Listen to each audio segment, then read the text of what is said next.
você veio eu fico mais feliz. Me sinto bem mais à vontade. Toda a alegria do que a gente diz nos tons da nossa amizade.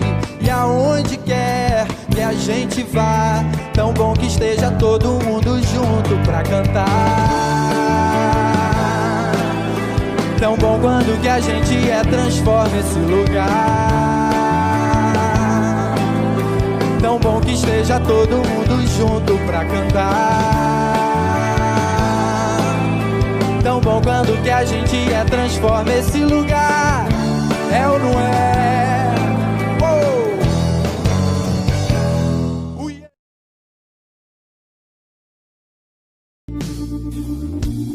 Um dia a gente aprende a confiar em um Deus que faz milagres, que ouve a nossa oração, que se faz presente aqui. Um dia a gente aprende a dar um passo só de cada vez, mas sem duvidar, mas sem duvidar que Ele continua sendo bom, que Ele continua sendo Deus, que Ele continua sendo bom, que Ele continua sendo Deus. Oh, yeah, yeah.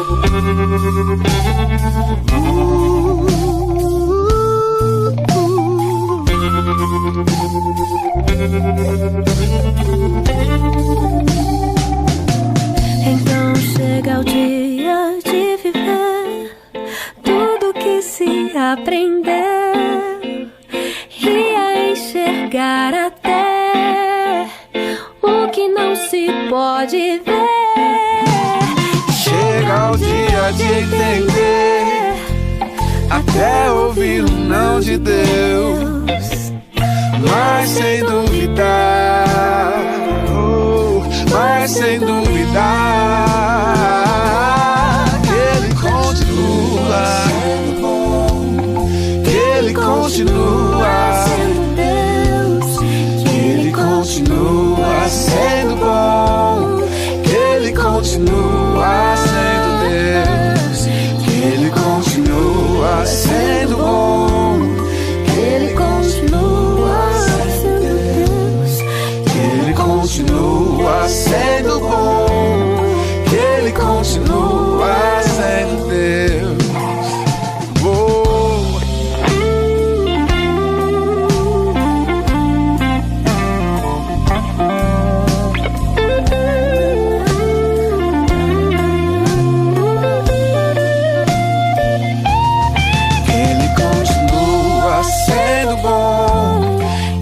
Continua sendo Deus, que Ele continua sendo bom, que Ele continua, que Ele continua sendo bom, que Ele continua sendo Deus, que Ele continua sendo bom, que Ele continua.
Olá, irmãos, a paz do Senhor Jesus Cristo, sejam bem-vindos a nossa celebração desse sábado. É muito bom ter você conectado conosco hoje para juntos nós adorarmos e bendizermos ao Senhor. Eu quero desde já convidar você nessa celebração a compartilhar o link da nossa transmissão, porque assim nós podemos alcançar outras pessoas. A internet é uma ferramenta sensacional para que nós possamos alcançar outras pessoas. E Deus pode usar a sua vida para compartilhar essa mensagem com um amigo, com um parente, com uma pessoa que você tem proximidade, tá bom? Então faça isso agora, separe aí alguns segundos para que você possa então compartilhar o link dessa transmissão com seus amigos, com seus familiares, para que eles também possam ser abençoados pela palavra de Deus. Hoje nós vamos continuar a nossa série de mensagens baseado na carta do apóstolo Paulo aos Efésios. Nós estamos estudando e falando sobre a nossa declaração de missão. Infelizmente, por conta dessa pandemia, nós não tivemos a oportunidade de, no mês de julho, quando é então aniversário da nossa comunidade aqui em Santana, celebrar a Deus como é de costume, como nós sempre fazemos todos os anos. Então nós mudamos de julho para o mês de agosto as nossas reflexões baseadas na nossa declaração de missão. E nós já ouvimos até aqui 2 verbos que fazem parte da nossa declaração de missão. Nós já falamos sobre adorar a Deus e falamos também sobre ensinar os valores do reino de Deus. Hoje nós vamos meditar um pouco sobre o verbo servir uns aos outros. Eu quero convidar você a abrir a sua Bíblia, deixar aí o seu tablet já no jeito, o seu celular, para que nós possamos meditar no capítulo 4 da carta do apóstolo Paulo aos Efésios, tá bom? Então, que você possa se conectar conosco para que juntos nessa manhã, nessa oportunidade, nós possamos celebrar e adorar ao Senhor. Nesse momento nós vamos orar ao Senhor e nessa oração nós vamos pedir a bênção dEle sobre esse tempo que nós passaremos aqui adorando a Ele, conectados nessa transmissão. Eu já disse em algumas outras oportunidades que a internet ela é uma bênção de Deus, mas também ela é um ambiente traiçoeiro, porque você fica tentado a se conectar em vários lugares. Eu queria desafiar você e nós vamos orar a Deus por isso, para que nós possamos conectar todas as nossas atenções nessa transmissão, nessa celebração, a fim de que possamos crescer em direção à vontade de Deus, como igreja, como discípulos de Jesus. Eu quero orar por isso, quero pedir a Deus que abençoe você aí onde você está, para que você não tenha nada que roube a sua atenção, para que a gente tenha aqui um tempo de edificação para a glória do nome de Jesus. Vamos orar juntos? Aí onde você está, feche seus olhos, ore comigo, pedindo a bênção de Deus para esse tempo de celebração. Senhor, nós te louvamos, nós te adoramos pela tua presença em nós. Nós cremos que o teu Espírito Santo habita em nós e que estamos unidos pelo poder do teu Evangelho. A tua mensagem, a mensagem redentora de Jesus, ela nos une. Estamos, Senhor Deus, em diferentes lugares, mas estamos conectados também por essa transmissão. E o nosso desejo, ó Pai, é que o teu Espírito Santo nos ajude, no tempo em que vamos ficar aqui, a dedicar toda a nossa atenção, a meditação na tua palavra, a celebração, aos louvores. Que tudo isso, Senhor, glorifique o teu nome. Eu oro em nome de Jesus, por todos os amigos, por todos os irmãos que estão conectados conosco nessa transmissão. É a nossa oração e a nossa petição em nome de Jesus e para a glória de Jesus. Amém. Amém, meu querido irmão, minha querida irmã. Nós vamos agora então iniciar o tempo de celebração, onde nós cantamos alguns louvores ao Senhor. Eu quero convidar você para, junto com o grupo de louvor, com os irmãos que nos ajudam cantando, a celebrar a Deus. Celebre a Deus aí na sua casa, aí na sua sala, onde você estiver. Cante ao Senhor, porque nós estamos celebrando um Deus que merece a nossa adoração e o nosso louvor. Vamos cantar ao Senhor todos juntos.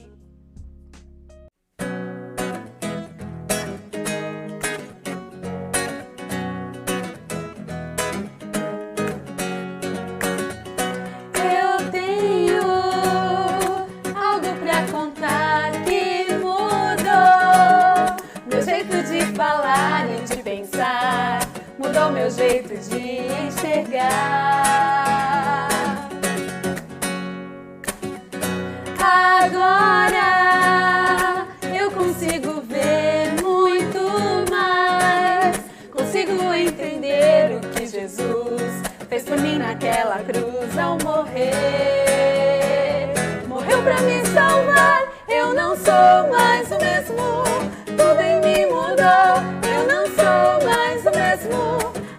Agora sou feliz, eu não sou mais o mesmo. Mudei pra melhor, sou feliz. Sou feliz. Eu não sou mais o mesmo. Tudo em mim mudou, eu não sou mais o mesmo. Agora sou feliz, eu não sou mais o mesmo. Mudei pra melhor, sou feliz. Sou feliz.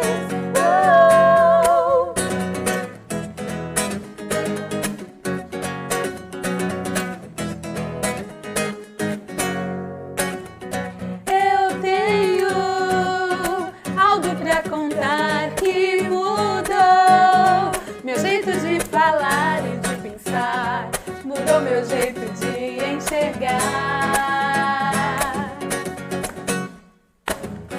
Agora eu consigo ver muito mais. Consigo entender o que Jesus fez por mim naquela cruz ao morrer. Morreu pra me salvar, eu não sou mais o mesmo. Tudo em mim mudou, eu não sou mais o mesmo. Agora eu sou feliz, eu não sou mais o mesmo. Mudei pra melhor, sou feliz. Sou feliz. Eu não sou mais o mesmo. Tudo em mim mudou, eu não sou mais o mesmo. Agora eu sou feliz, eu não sou mais o mesmo. Mudei pra melhor, sou feliz. Sou feliz. Sou feliz. Sou feliz.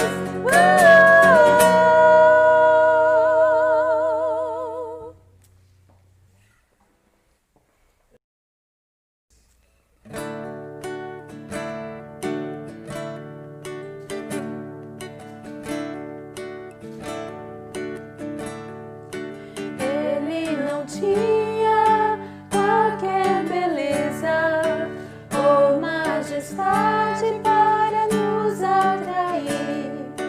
Nada havia em sua aparência para o desejarmos.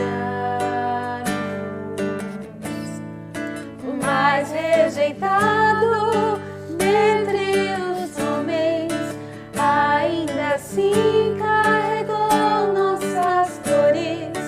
O seu castigo nos traz paz e a esperança não se esvai. A oferta pela culpa ele ofereceu para satisfazer o Criador. Ele morreu para que a sua luz em nós pudesse brilhar. O Filho do amor se entregou em nosso lugar.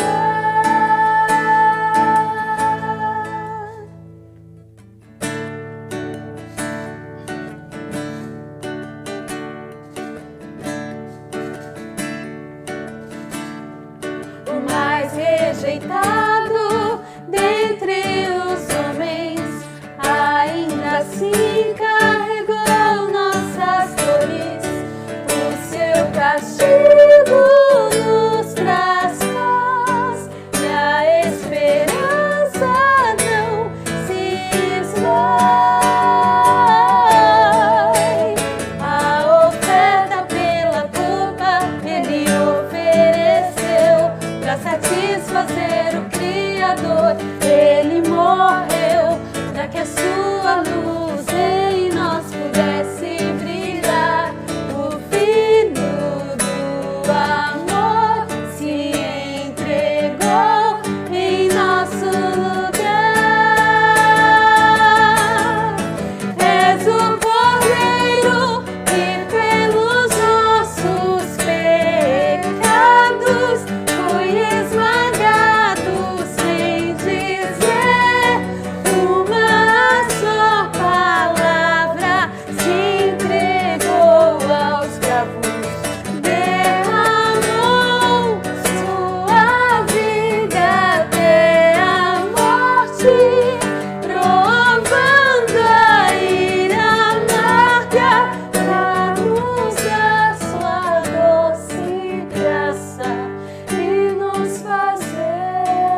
Amém, irmãos? Graças a Deus. Nós vamos agora meditar na palavra do Senhor e eu queria convidar você a abrir a sua Bíblia, carta de Paulo aos Efésios, capítulo de número 4.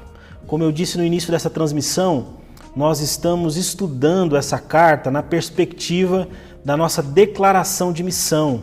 A nossa declaração de missão como igreja local é adorar a Deus, ensinar os valores do seu reino, servir uns aos outros e compartilhar o Evangelho de Jesus com todas as pessoas. Nós acreditamos que Deus nos vocacionou, nos chamou para essa missão. E nós estamos então estudando esses valores, esses princípios da nossa declaração de missão como igreja local ao longo desse mês de agosto. Nós já vimos até aqui sobre a nossa vocação à adoração. Deus nos chamou para adorarmos a Ele. Deus também nos chamou para ensinarmos os valores do seu reino. E hoje nós vamos então refletir sobre o valor do serviço, a nossa vocação para o serviço. E o texto que nós estamos estudando então é Efésios, no capítulo de número 4. Eu quero ler rapidamente com você o versículo de número 16 e convidar você a orar comigo, pedindo que Deus conduza esse tempo de nós refletirmos na palavra dele. Diz assim, versículo 16: de todo o corpo, ajustado e unido pelo auxílio de todas as juntas, cresce e edifica-se a si mesmo em amor, na medida em que cada parte realiza a sua função. Feche os seus olhos aí onde você está e ore comigo pedindo a bênção de Deus para esse tempo da reflexão. Senhor, nós te louvamos e te agradecemos pela tua palavra que está diante de nós, pelos nossos irmãos e amigos que estão conectados conosco, que seja um tempo de edificação para todos nós, é a nossa oração, em nome de Jesus e para a glória de Jesus. Amém. Querido, nós vamos então refletir a partir do versículo 1 do capítulo 4 dessa carta de Paulo aos Efésios. E Paulo, ele começa o capítulo 4 desafiando os cristãos de Éfeso a assumirem uma postura diante da vida. E eu queria ler com você o versículo de número 1. Olha o que diz o versículo de número 1. Como prisioneiro no Senhor, rogo-lhes que vivam de maneira digna da vocação que receberam. Paulo começa o capítulo 4 desafiando esses irmãos a assumirem a vocação deles. E quem faz esse desafio para esses irmãos de Éfeso não é qualquer um. É um grande apóstolo, é um grande pregador do Evangelho. É alguém que abriu mão da sua vida para pregar o Evangelho. É alguém que se subjugou por conta da mensagem de Jesus. Então Paulo começa a sua fala, o seu ensino espiritual para a igreja aqui no capítulo 4, desafiando esses irmãos a assumirem essa postura. É importante que nós entendamos isso. O Evangelho nos convida a uma nova postura diante da vida. Nós não podemos camuflar a nossa vocação diante das questões do mundo, daquilo que o mundo coloca diante de nós. Nós devemos assumir o papel pelo qual nós somos chamados. E Paulo ele continua no versículo 2, dizendo agora quais características nós como cristãos devemos expressar diante do mundo. O versículo 2 ele diz assim, sejam completamente humildes e dóceis e sejam pacientes, suportando uns aos outros com amor. Paulo diz que o verdadeiro cristão, ao assumir o seu papel de cristão, ele tem aqui pelo menos esses dois valores claros na sua vida, na sua caminhada, expressos na realidade da sua vida. Ele diz que o verdadeiro cristão ele é humilde e dócil nessa versão que eu estou lendo, mas existem versões que dizem que o cristão ele é manso. E é interessante destacar essas duas qualidades, porque essas duas qualidades diz respeito de alguém que promove a paz, porque a mansidão e a humildade é característica típico de pessoas pacíficas, pessoas que não são bélicas, que não gostam de brigar ou de reivindicar de forma grosseira os seus direitos, por exemplo. O que Paulo está dizendo aqui é que nós precisamos entender que ao sermos vocacionados por Cristo, para sermos cristãos, nós temos um preço a pagar nesse mundo. Então não adianta ficar nervosinho, não adianta ser arrogante, não adianta querer colocar a faca no pescoço de Deus e perguntar a Deus por que isso está acontecendo comigo, porque o cristão entende que o seu chamado tem uma relação com o sofrimento às vezes andar na contramão do mundo. Nós cristãos fazemos isso, nós andamos na contramão do mundo, nós pregamos o evangelho que confronta o pecado do ser humano. Então é natural que sejamos confrontados, que às vezes sejamos subjugados. E Paulo está dizendo, olha, assuma o papel, assuma a vocação pela qual Deus te chamou.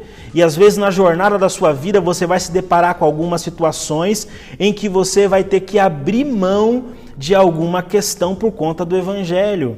Você vai ter que sofrer o dano. E Paulo está dizendo, faça isso com humildade, com mansidão. É importante que a gente expresse essa postura para os de fora, mas Paulo chama a atenção que é principalmente para com os de dentro. Sejam pacientes, suportando uns aos outros em amor. É importante que nós, como comunidade do reino de Deus, tenhamos paciência uns com os outros. Eu já disse em outra oportunidade, aqui nas nossas celebrações, que é muito comum a gente perceber cristãos tendo uma complacência, uma paciência, uma postura de pacífica ao extremo com pessoas de fora da comunidade. E isso é bom, a Bíblia fala que nós devemos ser pacíficos realmente. Ainda que às vezes as pessoas nos critiquem, ainda que às vezes as pessoas nos subjuguem. Mas Paulo destaca a importância de termos essa postura dentro da comunidade do reino de Deus. Às vezes somos muito impacientes uns com os outros, somos muito críticos uns dos outros. E Paulo está dizendo, tenham paciência dentro da comunidade do reino de Deus.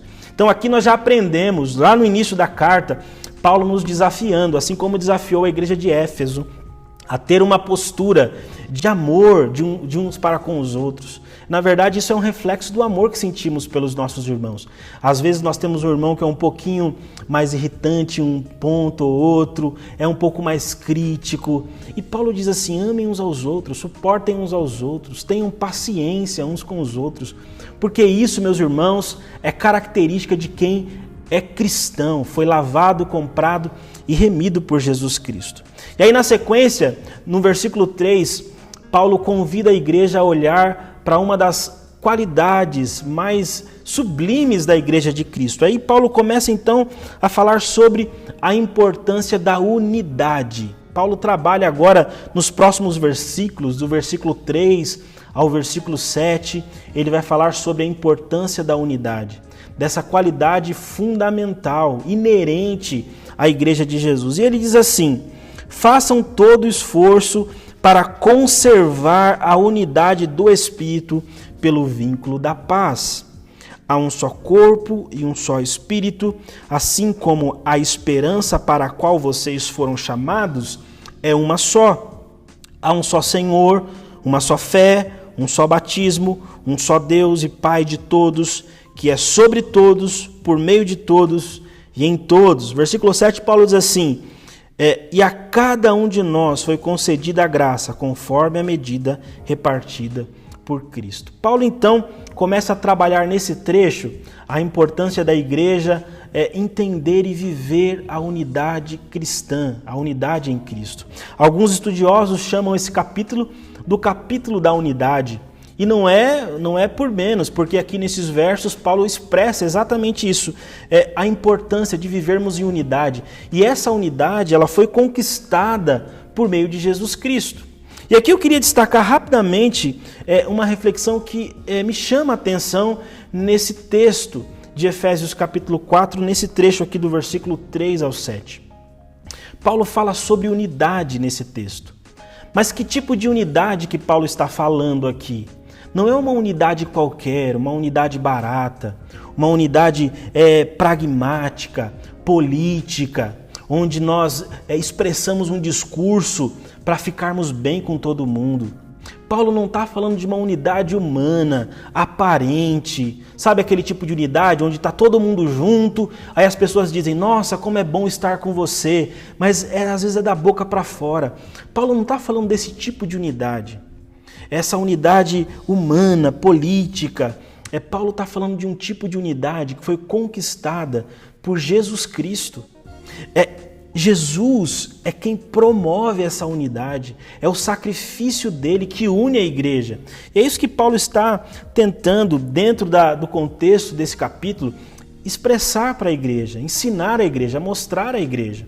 Que a unidade aqui é uma unidade que promove edificação recíproca.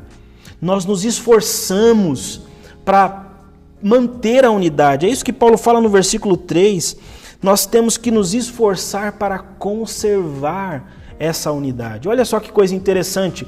A unidade que Paulo expressa aqui, ela é uma unidade promovida pelo Espírito, porque nós temos uma só mensagem e é Jesus quem nos une, é o sacrifício dele quem nos une, é a obra de Jesus quem nos une, mas ao mesmo tempo Paulo fala que essa unidade que é promovida pelo Espírito, ela deve ser conservada pela igreja. Olha só que coisa interessante, há um esforço da comunidade de discípulos em preservar a unidade.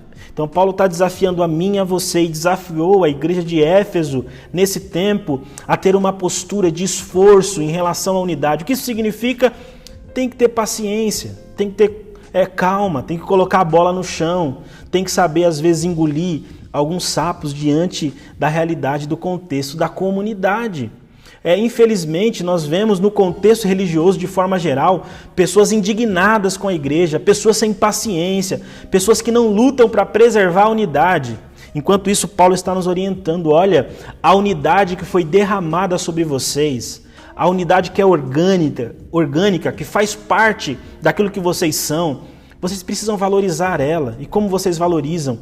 Se esforçando, tolerando, tendo paciência uns com os outros, sendo humildes, sendo mansos, sendo de alguma forma amigos uns dos outros, amando uns aos outros. Então Paulo vai falar sobre isso. E talvez esse texto seja um problema para aqueles que defendem o ecumenismo cristão.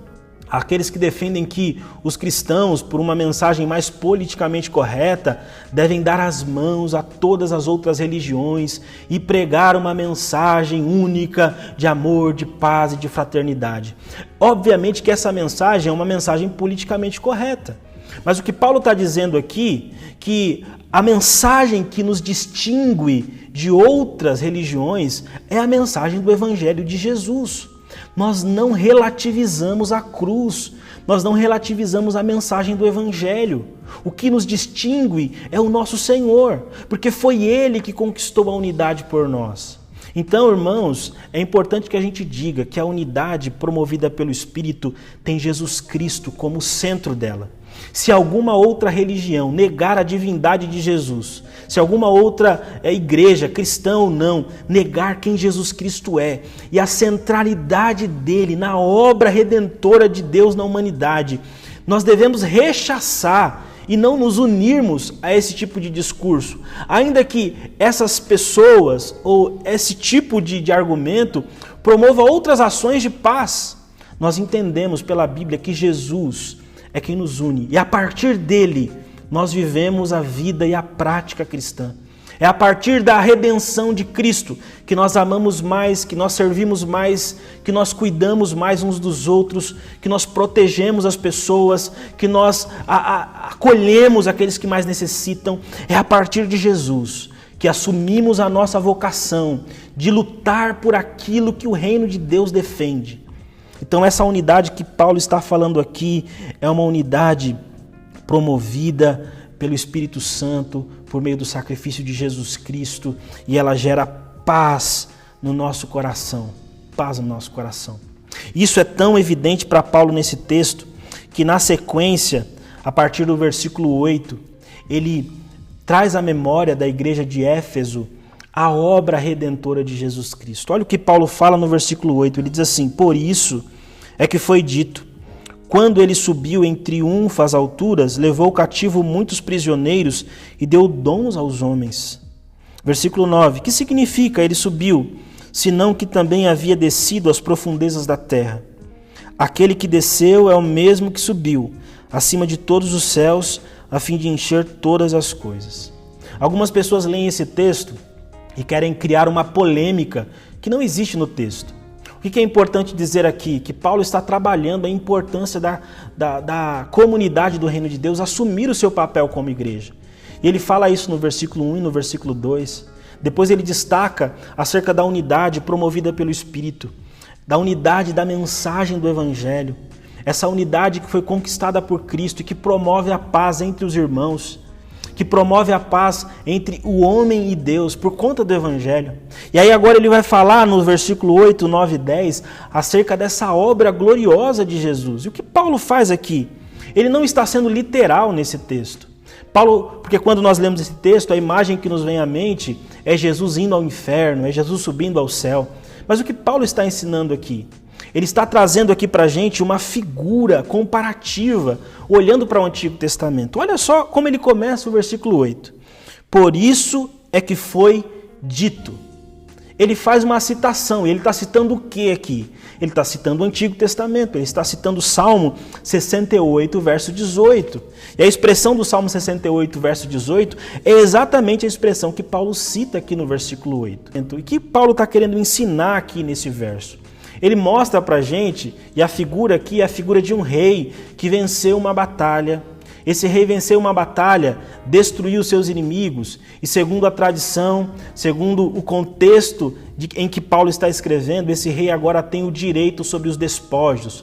O que são os despojos? São aquelas coisas que ficaram daquela nação vencida. Então aquela nação tem ouro, aquela nação tem bens, aquela nação tem coisas de valor, e agora tudo isso está sob o domínio desse rei. E Paulo está dizendo de forma comparativa exatamente isso. Ele está olhando para a obra de Jesus, ele está dizendo assim, isso aconteceu com Jesus. Jesus teve a experiência de vencer uma batalha, e ao vencer essa batalha ele conquistou, por meio da sua vida, da sua obra, do seu sacrifício, ele conquistou, se nós pudéssemos dizer assim, os despojos dessa ação, dessa guerra. Jesus conquistou autoridade, Jesus conquistou poder. Agora todo o poder foi dado no céu e na terra à pessoa de Jesus. Ele conquistou isso por meio do seu sacrifício. Ele desceu ao inferno. E descer ao inferno significa o que aqui? Descer à cruz, à sepultura, ao ambiente mais baixo possível para a grandiosidade de Deus. Mas ao descer a esse ambiente de cruz e ao vencer essa batalha, ele elevou o padrão dessa experiência do homem para com Deus, porque agora ele venceu e ele recebeu todo o poder, toda a autoridade. Ele tem todo o poder, ele tem todos os benefícios dessa conquista que ele teve na cruz do Calvário. E aí o texto vai dizer que ele, por meio dessa conquista, ele distribui agora esses dons, esses valores que ele conquistou na cruz à sua igreja. É isso que Paulo está dizendo. Ele está dizendo de forma ilustrativa que assim como um rei conquistava um povo e tinha autoridade sobre os despojos, Jesus Cristo, ao morrer na cruz, conquistou para a igreja, por meio do seu sacrifício, dons espirituais onde ele distribui para a igreja. Agora todo o poder foi dado a ele e ele distribui esse poder entre a comunidade. Como ele faz isso? Ele faz isso por meio do Espírito Santo, derramando os dons sobre o povo dele. E aí, na sequência desse texto, você vai ver Paulo citando então as pessoas, os dons que Deus derrama sobre a sua comunidade. Ele diz no versículo de número 11, e ele designou alguns para apóstolos, outros para profetas, outros para evangelistas e outros para pastores e mestres. Paulo está dizendo aqui que ao conquistar a vitória na cruz do Calvário, Jesus agora distribui essas pessoas que são dons espirituais para a igreja dele.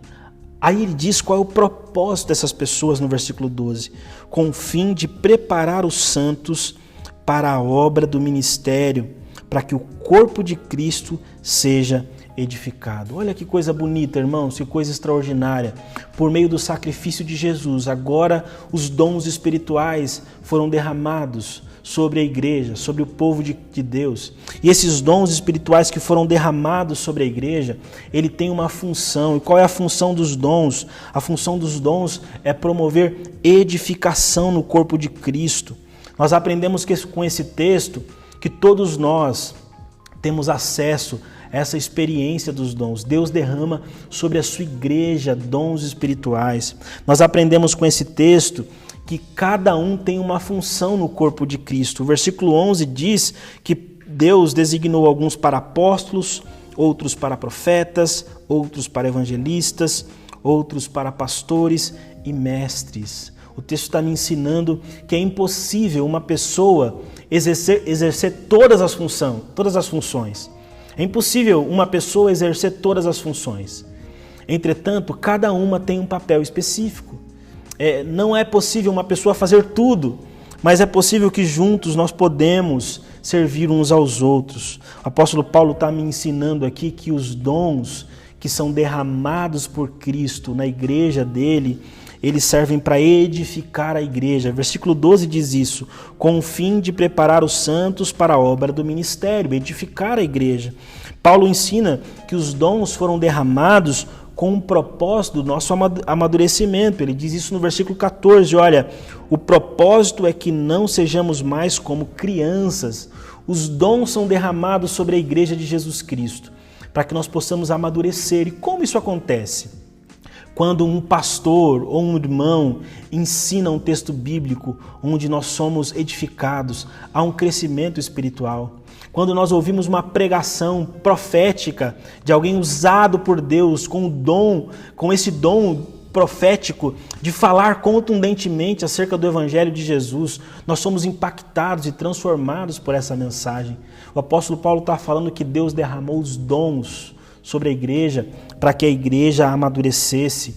E esses mesmos dons, eles servem para unir a igreja. Versículo 13 diz assim: até que todos alcancemos a unidade da fé e do conhecimento do Filho de Deus. Glória a Deus por isso. Os dons espirituais, eles não foram derramados para dividir a igreja, como estava acontecendo na igreja de Corinto, que nós estudamos há um tempo atrás. Mas os dons espirituais, eles foram derramados para que a igreja fosse mais unida, cada vez mais unida. Aí você deve estar se perguntando, pastor, mas o que tudo isso tem a ver com o nosso chamado ao serviço? O que tudo isso tem a ver com o nosso chamado ao serviço? Quando eu olho para esse texto e para tudo que Paulo fala aqui, e obviamente que Paulo ele é extremamente profundo, ele vai muito além daquilo que nós já comentamos aqui, mas quando eu olho para esse texto de maneira panorâmica, eu consigo extrair algumas lições espirituais em relação ao tema que nós estamos tentando desenvolver hoje com você, e aqui nós chegamos então num ponto crucial desse tema, onde o serviço cristão se encaixa de forma clara em todo esse contexto, porque aparentemente parece que é um texto que fala sobre a unidade da igreja, que fala sobre os dons espirituais e a diversidade desses dons, mas se você analisar o texto, você vai perceber que o propósito de tudo isso tem a ver com o serviço cristão. Então, quando eu olho para esse texto, o que eu aprendo com o nosso chamado ao serviço? Eu aprendo que o nosso chamado ao serviço, ele nos direciona para o amadurecimento, como eu já disse e comentei aqui. Versículo 14, Paulo diz assim: o propósito é que não sejamos mais como crianças, levados de um lado para outro pelas ondas, nem jogados para cá e para lá por todo o vento de doutrina e pela astúcia e esperteza de homens que induzem ao erro. Eu acredito, irmãos, que quando nós exercemos os nossos dons, aqueles dons que foram dados por Deus na comunidade do reino de Deus, nós amadurecemos e promovemos amadurecimento. É fundamental, e foi dito isso na semana passada, que nós ensinemos na igreja. E qual é a característica do ensino? A característica do ensino é nos trazer clareza acerca das questões espirituais. Então, quando olhamos para esse texto, nós aprendemos que o exercício dos dons, ele promove amadurecimento. Deus não quer que os seus filhos sejam crianças espirituais. Olha que expressão interessante, porque uma criança ela é instável, ela não tem muito senso de direção, ela não sabe muitas coisas acerca da vida, mas quando ela vai amadurecendo, ela vai criando estabilidade, ela não é facilmente enganada. Uma criança, pela sua inocência, ela é enganada, e Paulo está querendo dizer isso. Olha, quando os dons são exercidos na igreja, quando as pessoas servem umas às outras, o amadurecimento acontece. as pessoas deixam de ser crianças espirituais. Pessoas que ouvem qualquer mensagem que é pregada aleatoriamente já são desviadas do caminho. Quando a igreja de Jesus é ensinada, quando a igreja de Jesus vive a manifestação dos dons, ela amadurece. Eu aprendo que o nosso chamado ao serviço nos direciona também ao crescimento. O versículo 15 diz assim: antes, seguindo a verdade em amor, cresçamos em tudo naquele que é a cabeça, Cristo. Quando, irmãos, nós exercemos os nossos dons, quando nós servimos os nossos irmãos na igreja, na comunidade do reino de Deus, o crescimento acontece. O crescimento acontece internamente dentro de nós e o crescimento acontece na comunidade. Esse crescimento tem a ver com a ação do Espírito em nós. Quando servimos, crescemos. Olha que coisa interessante. Talvez essa experiência de uma vida cristã que ela não se desenvolve tem a ver com a nossa inatividade espiritual diante da comunidade. Deus nos chama ao serviço, porque quando servimos alguém, nós também somos abençoados com esse trabalho. Então, o desafio para você como comunidade do reino de Deus: pastor, eu quero crescer espiritualmente, pastor, eu quero ser uma pessoa que viva plenamente o reino de Deus e as coisas do reino de Deus. Então, um convite que eu faço para você: sirva naquilo que Deus te chamou para servir, porque de fato isso vai glorificar a Ele. Por fim, o nosso chamado ao serviço nos direciona ao comprometimento. E aí eu encerro olhando para o versículo 16.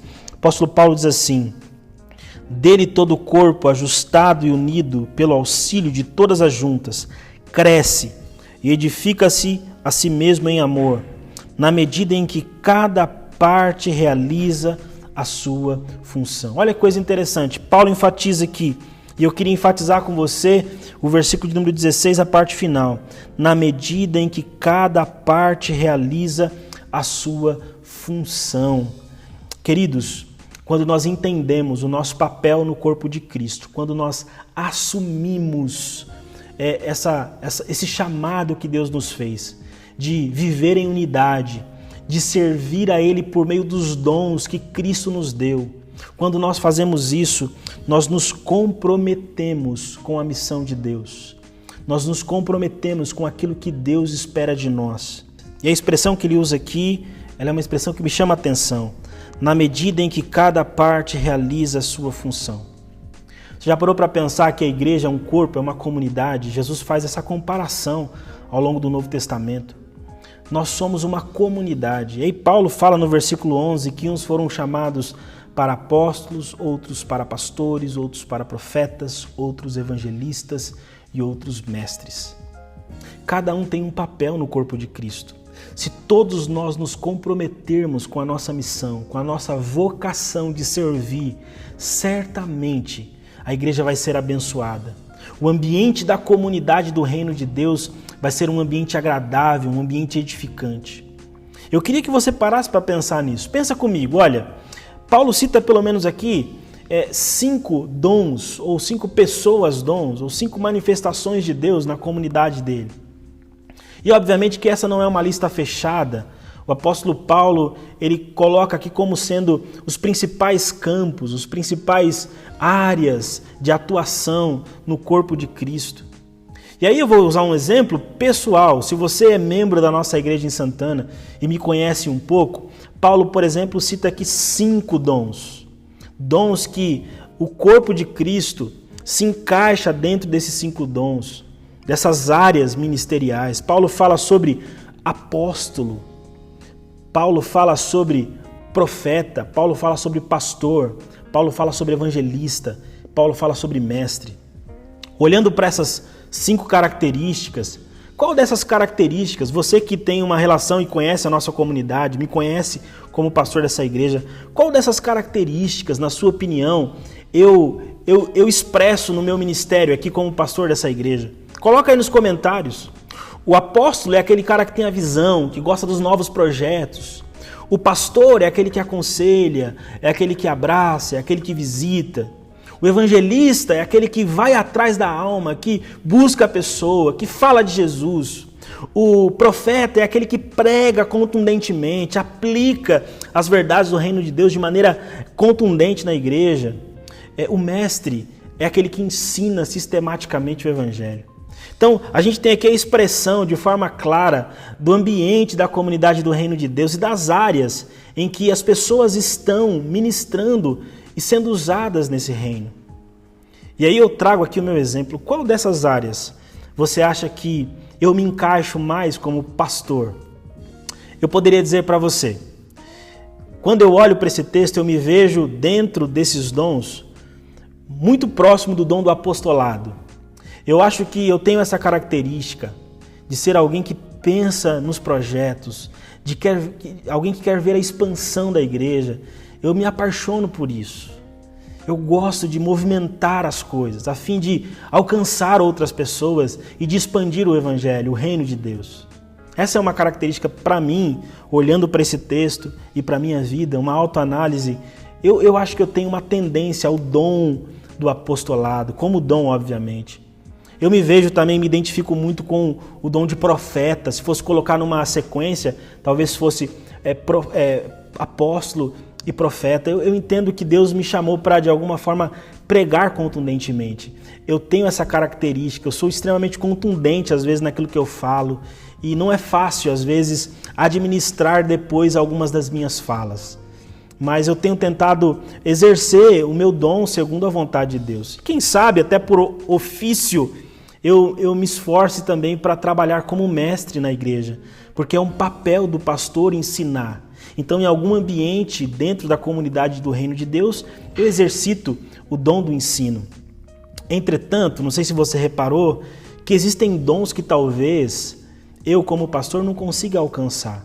Se fosse escolhermos apenas um, talvez o dom do apostolado tem muito mais a ver comigo. E repare que nós temos outras 4 áreas, que é impossível que uma pessoa atue em todas elas. Paulo fala, uns são apóstolos, outros são profetas, outros são mestres, outros são evangelistas.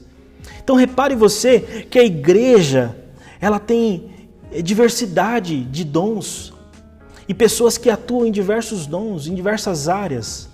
Então, se alguém é forte em uma, as outras precisam ser cobertas pela comunidade. Então, dentro da nossa comunidade, eu não tenho dúvida que Deus separou pessoas com outros dons, diferentes daqueles que eu tenho, para servir a comunidade.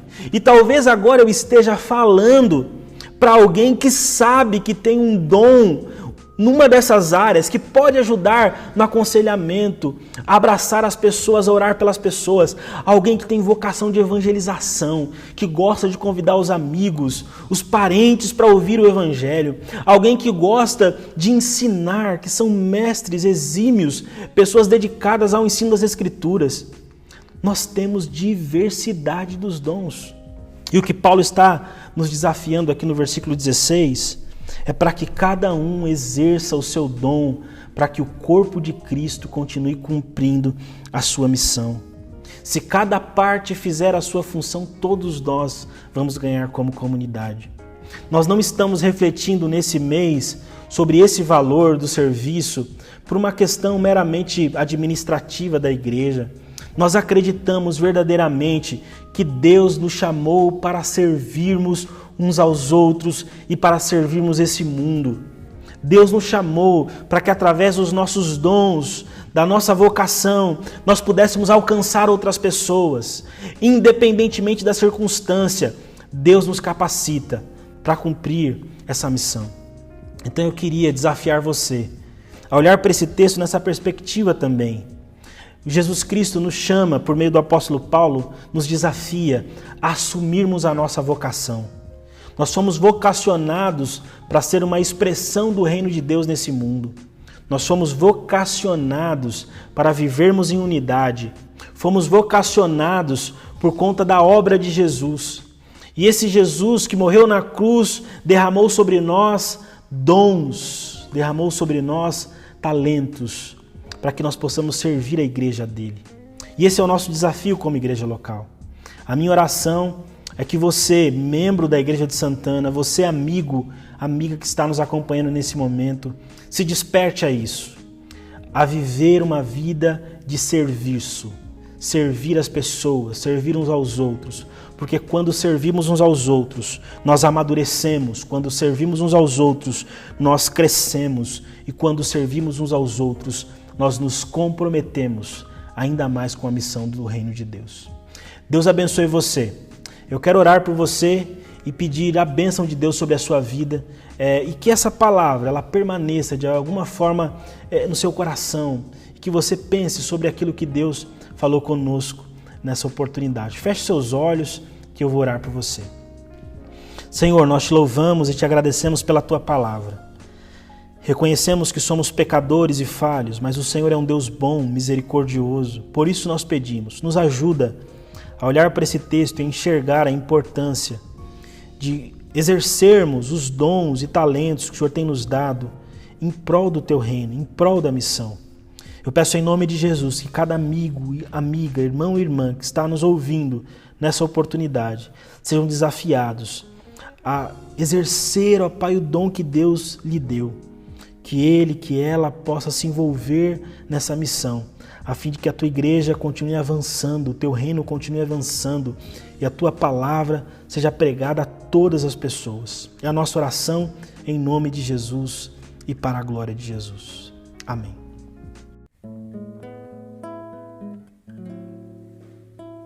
Teus olhos revelam que eu nada posso esconder, que não sou nada sem ti, fiel Senhor.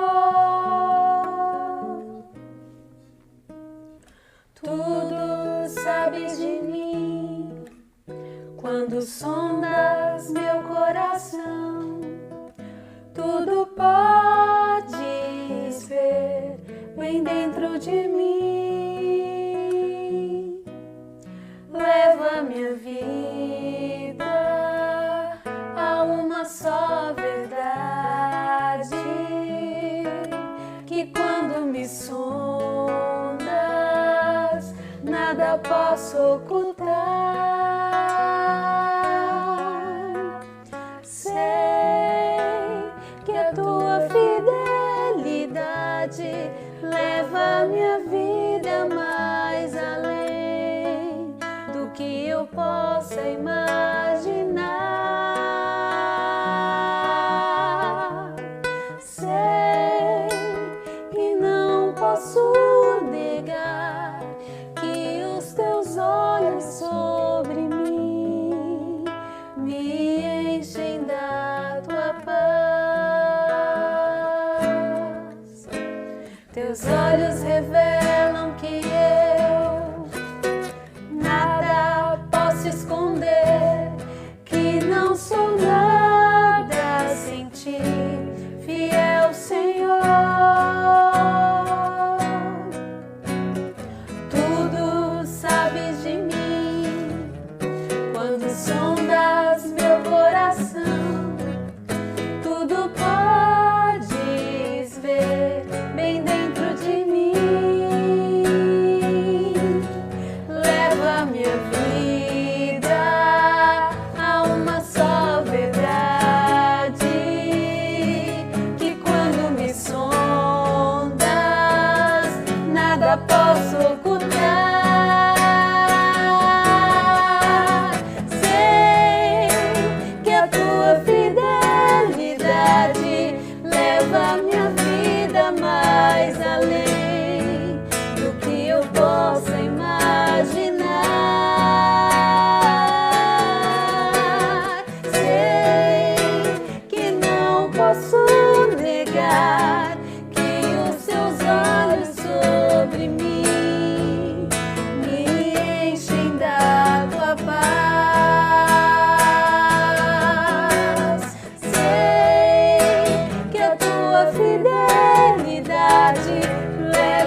Amém, irmãos e irmãs, graças a Deus. Deus seja louvado.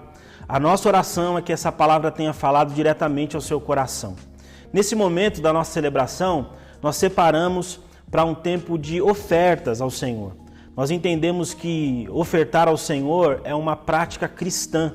Então nós fazemos isso em todas as nossas celebrações. Nós temos um compromisso com a missão de Deus. É uma forma de servirmos a missão. Então eu quero desafiar você nesse momento a separar um tempo para orar a Deus comigo em favor das nossas ofertas. Se você está nos acompanhando pela primeira vez, se você não é cristão, não se sinta constrangido a ofertar, porque nós entendemos que a oferta é um ato consciente de gratidão a Deus, da compreensão de cada pessoa individualmente, do compromisso dela com Jesus e do envolvimento dela na missão. Agora, você, meu irmão, minha irmã, que congrega conosco aqui na Igreja de Santana, eu quero desafiar você. Durante esse dia ou ao longo da semana, separe um tempo para que você possa então fazer a sua contribuição financeira para a glória de Deus. Então, aí onde você está, ore comigo, pedindo que o Senhor abençoe a igreja, principalmente nesse tempo que nós estamos vivendo de incertezas financeiras, onde o mundo fica preocupado em relação às questões relacionadas às finanças, mas nós sabemos que Deus é um Deus misericordioso, é um Deus bom, é um Deus que cuida de nós e nós confiamos nele. Então, aí onde você está, feche os seus olhos, ore comigo pedindo a bênção do Senhor. Meu Deus, nós te louvamos pela palavra que foi ministrada, te louvamos porque sabemos que o Senhor tem cuidado de nós. Nesse momento, ó Pai, queremos entregar em Tuas mãos toda a nossa comunidade de fé em Santana, todos os nossos irmãos e irmãs que nos ajudam investindo, participando, contribuindo, Senhor Deus, na obra do Senhor aqui na nossa comunidade. Que a Tua bênção esteja sobre eles, que nada os falte, Senhor, e que a Tua provisão permaneça sobre os Teus filhos.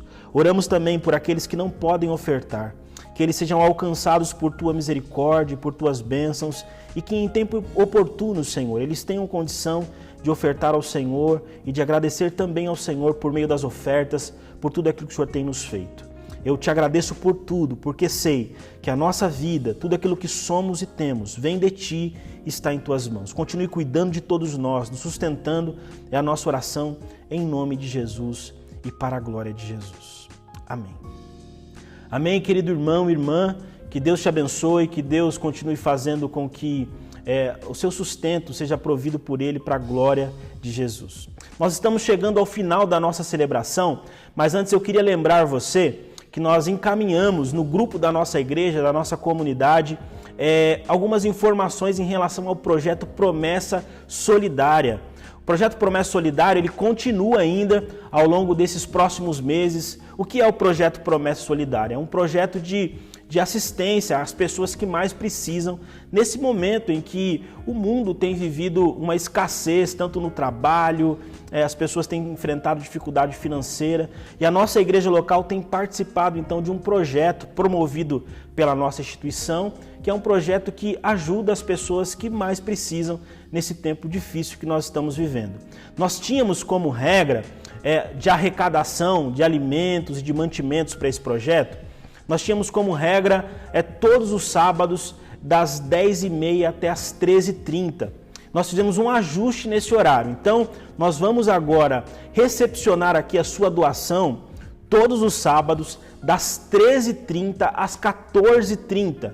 Então, você pode se organizar para nesse período vir aqui trazer a sua doação, participar desse projeto tão bonito que tem abençoado muitas vidas, tá bom? Então fica aqui o recadinho sobre o projeto Promessa Solidária e a gente conta com a sua participação e o seu envolvimento também nesse projeto. Para a gente finalizar, quero mandar aqui o meu abraço a todos os irmãos e irmãs que congregam na nossa igreja em Santana. Nós adotamos uma política diferente para os cultos de domingo. Nós estamos fazendo alguns testes na nossa celebração de domingo. E como tem sido esses testes? A nossa celebração de domingo é uma celebração mais privada, ou seja, é uma celebração restrita aos nossos convidados e, obviamente, aos membros da nossa igreja. Então, se você quiser participar da nossa celebração de domingo, está aparecendo na tela do vídeo um número de WhatsApp. Você vai mandar uma mensagem: eu quero participar da celebração de domingo. E nós vamos enviar para você o link da celebração de domingo para que você possa participar conosco, tá bom?